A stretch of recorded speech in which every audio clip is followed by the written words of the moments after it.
Welcome one, welcome all to the third episode of Dining In with Adrian. I'm your personal at-home chef and cooking instructor. Now today we'll be making picadillo. Yeah. Now this is really a standalone dish on its own, but it pairs perfectly with Spanish rice as a tostada topping, or even to top some nachos if you'd like. Now in this case, we're going to keep our picadillo dish really simple and sweet, or should I say savory, and ready to be served in under 15 minutes with our Power Pressure Cooker XL.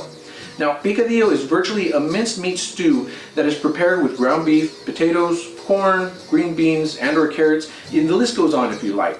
Now, I truly hope that my family's take on picadillo becomes a new favorite at your home and helps bring the laughs and love to your dinner table, just as it does mine.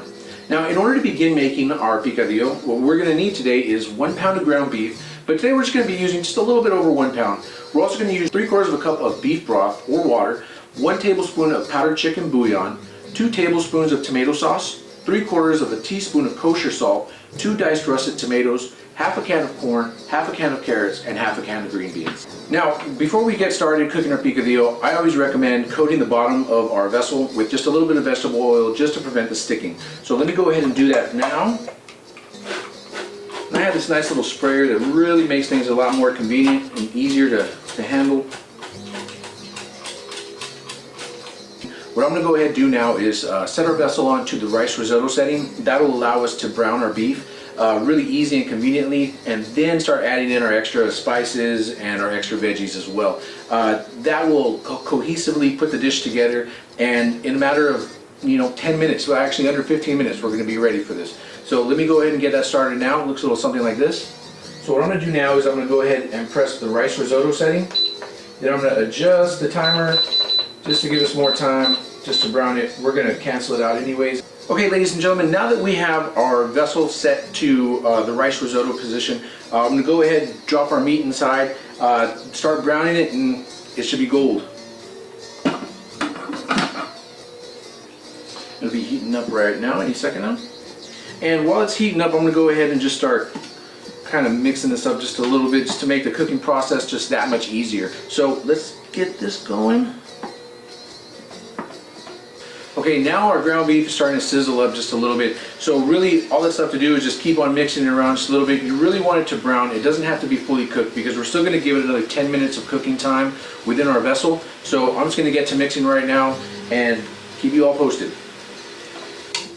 And as I'm mixing this around, I can already see a lot of those juices already coming out of our ground beef. That's just going to help add to the chicken stock. That's why I didn't use a full cup.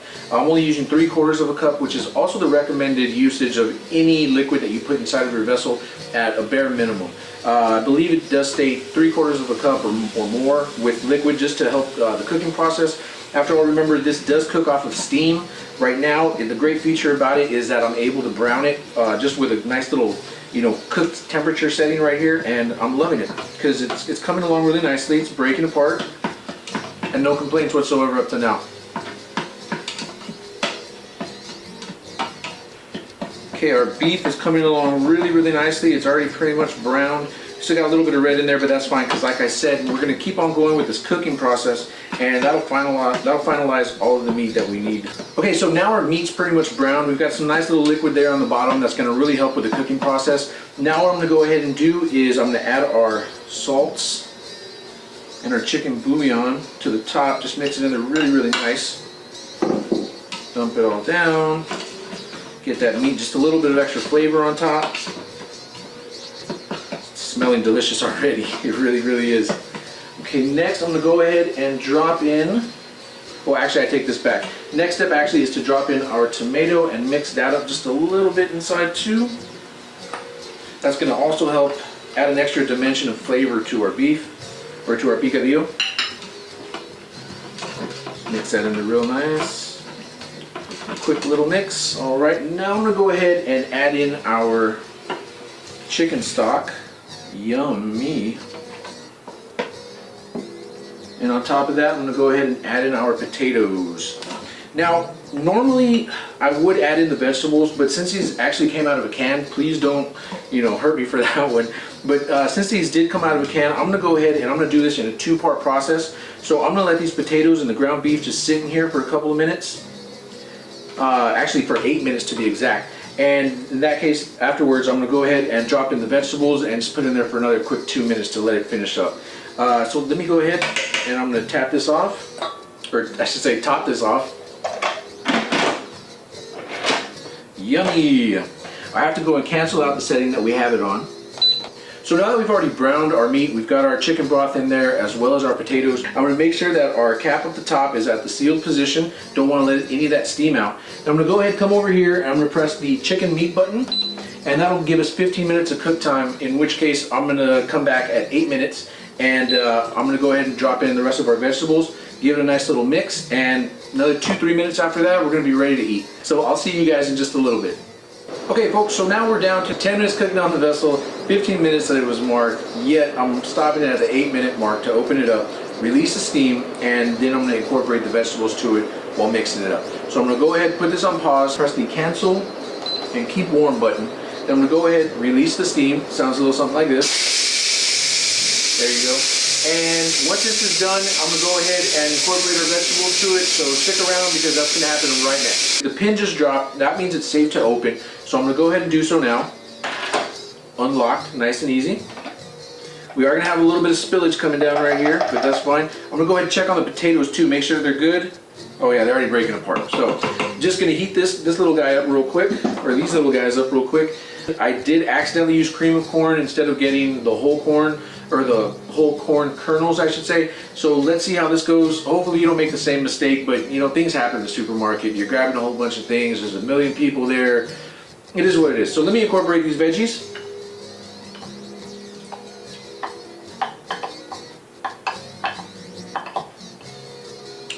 Sweet cream of corn. Let's see how this tastes. Get it nice and incorporated very, very well, which, oh my goodness, it's looking stellar as is. Alright, yummy, yummy, yummy, yummy. Can't wait to dig into this. Alright, now it's already pretty much already stirred up. I'm going to go ahead and show you guys what that looks like right now. And afterwards, I'm just going to put the lid on and we're ready to rock and roll for another 2-3 minutes, whatever you'd like. But like I said, the potatoes are already cooked through, so this is going to be tasting phenomenal very, very soon. And I'm going to go ahead and I'm going to put it on the chicken one more time. But let's go to the wild well just to finalize that cooking process. We're definitely not going to use the whole hour that it's going to say it is. I'm literally only going to put it in for about another 2-3 minutes once it builds up pressure. And after that, it's ready to rock and roll. This is going to taste delicious. It already smells wonderful. I promise you this. I know I say that about all my foods that I cook over here on the Power Pressure Cooker XL, but I literally genuinely mean it. So hopefully you guys are having the same results at home. So I got this setting down 2-3 minutes. That's all it's going to be in here for, and I'll see you guys in a little bit. Ladies and gentlemen, we made it to the 58-minute mark of the 1 hour time limit. That it only really literally just took us 2 minutes to cook our veggies because they were from the can. I'm sorry, please don't hate me on that. But hey, what I'm going to go ahead and do is I'm going to put this on the keep warm or cancel button, which is at the very top. And I'm going to go ahead and release the steam. You know the whole drill. It is going to take a minute. I think it takes like 2 or 3, something along those lines. But once that's released, we're going to have some very, very, very good picadillo just waiting for us. So I look forward to it. Hopefully you guys look forward to it too. I'll see you guys in just another couple seconds. All right, ladies and gentlemen, the steam is almost released out of this. So just waiting for that to happen. Once it does, ready to eat this food. Waiting for the pin to drop too as well, because that is what lets us know that all the pressure has been released and it is safe to open up our vessel. Be sure to listen for that pin drop. That lets you know it's time. So just waiting just the next couple seconds for this. Still waiting for those next couple seconds, but as we do, be sure to hit the like, subscribe button, leave a comment down below. Let's build a community, folks. Really want to get this going on. I believe in you. Hopefully you guys believe in me. I believe in my food, that's for sure. So let's see what happens. Wait for that pin to drop. And in 3, 2, 1. That's kind of how I roll. The pin still hasn't dropped yet, but you know, I was feeling it. It felt really, really good. And then, let's try it one more time. 3, 2, 1. Nope, still nothing. Still nothing. It's gonna go any second now, I promise you, because I mean, that's just honestly my luck. As soon as I start talking or what have you, there it goes. All right, so the steam has been released. I'm gonna open up our vessel Oh, it smells wonderful. I can't use that word enough because it truly smells wonderful. Oh yes, my glasses are fogged. That should let you know that it is definitely hot in there. But good hot, but very, very good hot. This is a sight. This is a sight.